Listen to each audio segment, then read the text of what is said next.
Zener diode specially design diode है जिसको operate करते हो आप रिवर्स ब्रेकडाउन रीजन के केस में विदाउट गेटिंग डैमेज्ड, मतलब इसको डैमेज नहीं होगा और रिवर्स बायस के रीजन में आप इस पे काम कर सकते हो। और भी चीज़ें हैं इसमें, वो क्या है वो भी दिखाता हूँ। ये देखो, ये है आपका जैसे Zener diode with different breakdown voltage can be obtained by changing the doping concentration of P and N sides। जैसे जीनर डायोड में आप डोपिंग करते हो तो अलग अलग लेवल का जीनर डायोड बनाया जा सकता है और वो जो अलग अलग लेवल का जीनर डायोड बनेगा जो रिवर्स ब्रेकडाउन पे काम करेगा उसकी डोपिंग के कंसंट्रेशन पे वो डिपेंड करेगा कि किस तरह का जीनर डायोड आपने बनाया है। ठीक है, इसलिए यहाँ पे लिखा है कि अगर आपने डोपिंग की तो नेचुरल सी बात है डोपिंग के अकॉर्डिंग उसकी जो डिप्लीशन लेयर होगी, जैसे डिप्लीशन लेयर के बारे में मैंने लास्ट क्लास में डिस्कस किया था, तो डिप्लीशन लेयर की विड्थ में उसके अकॉर्डिंग चेंजेस आएगी। अगर डोपिंग ज़्यादा हो गई तो डिप्लीशन लेयर जो है वो कम या ज़्यादा होगा या किस तरह का प्रिटेंड करेगा वो यहाँ पे बताता है।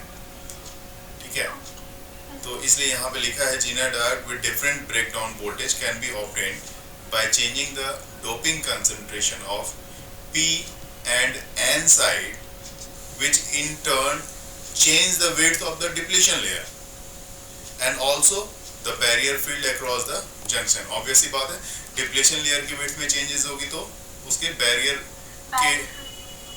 में भी चेंजेस आएगा। और ये इसकी रिप्रेजेंटेशन है, कैसे रिप्रेजेंट करते हो आप, तो ये इस तरह से इसकी रिप्रेजेंटेशन होती है जिसमें इसके लेफ्ट साइड में आप देख रहे हो यहाँ पे एक तरफ एनोड बन जाता है और राइट साइड में ये जो मार्क है यहाँ पे कैथोड बन जाता है। तो एनोड और कैथोड की रिप्रेजेंटेशन होती है, ये सिंबल है जीनर डायोड का। जीनर डायोड का आप इस्तेमाल जो करते हो उसका इस्तेमाल आप करते हो वोल्टेज रेगुलेटर में एज ए वोल्टेज रेगुलेटर। तो यहाँ पे मैं ये भी दिखाता हूँ, देखो zener diode as a voltage regulator. ठीक है, अब इसका भी एक डायग्राम बनेगा, वो यहाँ पे मैं आपको दिखाऊंगा कि किस तरह का डायग्राम बनता है इसका। तो ये देख सकते हो, मैं यहाँ पे डायग्राम दिखा रहा हूँ आपको।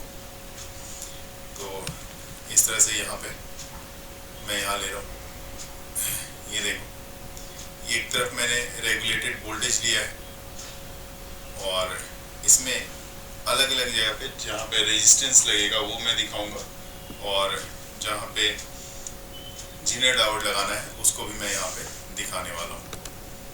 ये पूरा अरेंजमेंट के बाद लोड रेजिस्टेंस और ड्रॉपिंग रजिस्टर के साथ साथ ये बता दूँ मैं, जीनर डायोड कनेक्ट जो होता है रिवर्स बायस में फ्लक्चुएटिंग डीसी के साथ, मतलब फ्लक्चुएटिंग डीसी तो मैंने आपको दिखाया था, जो डीसी फ्लक्चुएट हो रही थी, रेक्टिफायर जब हमने लगाया था उसमें, मतलब सिंपल कहा जाए कि आउटपुट जो निकल रहा है वहाँ पे वो आउटपुट फ्रॉम रेक्टिफायर, मतलब उसको आपने प्यूरिफाई नहीं किया उससे पहले, है ना।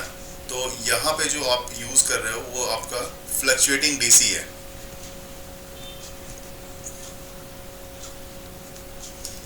और ये फ्लक्चुएटिंग डीसी को आप यहाँ पे यूज़ करते हो इनपुट में, और ये फ्लक्चुएटिंग डीसी आपका किधर जाएगा, ये जाता है इस तरफ, देखो इसकी ये फ्लक्चुएटिंग डीसी इस तरफ से ऐसा होता हुआ इधर जाएगा, ये RS से होता हुआ जाएगा।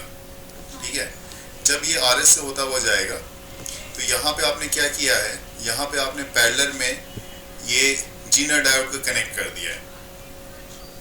ठीक है, जब आपने यहाँ पे पैरेलल में जीनर डायोड कनेक्ट कर दिया तो देखो जो करंट इससे होके जाएगी, मतलब जीनर डायोड से होके जो करंट जा रही है उस करंट को हम लोग बोलते हैं IZ। और हाँ, और जो करंट इधर लोड रेजिस्टेंस की तरफ जाएगी तो इसको हम लोग बोलते हैं IL, क्योंकि करंट दो पार्ट में यहाँ पे डिवाइड हो गया, एक IZ में चला गया और एक IL में चला गया। ठीक है, अब अगर आप इनपुट वोल्टेज को, यहाँ पे जो आपकी इनपुट वोल्टेज है, इनपुट वोल्टेज को अगर आप इंक्रीज करते हो, देखना बात समझना, यहाँ पे मैं इसलिए कोई लैंग्वेज नहीं लिख रहा हूँ। इनपुट वोल्टेज अगर आपकी इंक्रीज होती है, ये अगर इंक्रीज हो गई तो ऑब्वियसली बात है करंट जो है आरएस के अक्रॉस जो करंट होगा, इसके अक्रॉस ये भी तो इंक्रीज हो जाएगा ना। हाँ, ये भी करंट इंक्रीज होगा। हाँ, तो ये भी इंक्रीज कर जाएगा। तो आईजेड और आईएल भी इंक्रीज हो जाएगा। तो अभी मैं देख लेते हैं। तो यहाँ पे करंट मतलब आई किसके अक्रॉस, आरएस के अक्रॉस। तो शॉर्ट में मैं लिख रहा हूँ करंट अक्रॉस आरएस, ये भी आपका इंक्रीज करेगा। तो इंक्रीज का सिंबल दे दिया मैंने, ठीक है। तो क्यों इंक्रीज करेगा, क्योंकि आरएस के अक्रॉस जो है, इसके अक्रॉस जो वोल्टेज है ना, हाँ वो इंक्रीज कर गई। लेकिन यहाँ पे इसके इंक्रीज करने के बावजूद जो जीनर डायोड का वोल्टेज है, वोल्टेज जो अक्रॉस जीनर डायोड है, वो क्या रहता है, वो हमें देखने को मिलता है कि भाई वो उसमें कोई चेंजेस नहीं आया, ठीक है। मैंने ये देखा कि जो वोल्टेज है, वोल्टेज किसके अक्रॉस, जीनर डायोड के अक्रॉस, ठीक है। जीनर डायोड के अक्रॉस जो वोल्टेज है, इसमें कोई चेंज नहीं आ रहा है, नो चेंज। आप चाहे वोल्ट मीटर से मेजर कर लो या जो भी करना हो। फिर मैंने क्या किया, क्यों नहीं आ रहा है यहाँ पे, तो this is because in case of breakdown region, यहाँ पे आपको एक ब्रेकडाउन रीजन मिल रहा है, इसलिए इसके वोल्टेज में कोई चेंजेस नहीं आ रहा है। तो जीनर वोल्टेज क्या है यहाँ पे, कांस्टेंट है। और अगर इवन आप करंट को भी यहाँ पे जीनर डायोड के अक्रॉस अगर कोई भी चेंजेस करनी है, अगर इनपुट करंट को अगर आप डिक्रीज कर दो, अभी हमने इनपुट करंट को इंक्रीज किया था, अगर मैं इनपुट करंट को डिक्रीज कर दूं, डिक्रीज कर दिया, तो वैसे केस में क्या होगा, वोल्टेज भी तो डिक्रीज होगी ना आरएस के अक्रॉस। तो वोल्टेज आरएस के अक्रॉस और वोल्टेज मतलब करंट भी डिक्रीज होगी, करंट भी आरएस के अक्रॉस डिक्रीज होगी। तो करंट आरएस के अक्रॉस यहाँ पे लिख के दिखा दिया कि भाई ये भी डिक्रीज हो रही है without any change in the voltage across. Change in किसके, जीनर डायोड के अक्रॉस कोई वोल्टेज में फिर से कोई चेंजेस नहीं आता है। तो मतलब फिर वोल्टेज जीनर डायोड में यहाँ पे फिर से आप कह सकते हो इसमें कोई चेंजेस नहीं आ रहा है। सर इसका मतलब आईजेड और आईएल दोनों केसेस में सेम रह रहे हैं। अभी देख लेते हैं। मतलब मेरे कहने का मतलब, आप वोल्टेज यहाँ पे इनपुट बढ़ा रहे हो या घटा रहे हो। अगर इसमें वोल्टेज बढ़ रही है तो आरएस में भी वोल्टेज बढ़ेगी, इसमें वोल्ट और करंट भी बढ़ेगी। लेकिन और अगर इसमें कम कर रहे हो तो करंट भी कम होगी। लेकिन जीनर डायोड के अक्रॉस वोल्टेज में कोई चेंजेस आपको देखने को नहीं मिल रहा है। इसका मतलब क्या है, वो सिंपल सी बात है कि अगर आप इंक्रीज करो या डिक्रीज करो इनपुट वोल्टेज में, है ना, इनपुट वोल्टेज आपकी इंक्रीज हो डिक्रीज हो, तो उस हाल में आपकी आरएस के अक्रॉस करंट इंक्रीज और डिक्रीज और वोल्टेज इंक्रीज और डिक्रीज जरूर होगी। लेकिन जीनर डायोड के अक्रॉस वोल्टेज में कोई चेंजेस नहीं होगी। और जब जीनर डायोड के अक्रॉस वोल्टेज में चेंजेस नहीं होती है, तो इसलिए यहाँ पे जीनर डायोड को आप वोल्टेज रेगुलेटर की तरह इस्तेमाल करते हो, ठीक है। और ऐसे केस में जब इसके अक्रॉस कोई चेंजेस नहीं मिलेगा तो आपको लोड रेजिस्टेंस के अक्रॉस भी वोल्टेज जो है वो कांस्टेंट रहेगा, क्योंकि ये इसके भी पैरेलल में लगा हुआ है। क्लियर है? तो यही चीज यहाँ पे समझाना चाहने की बात है, क्योंकि मैं ये चाह रहा था कि आपको समझ में आए। क्यों?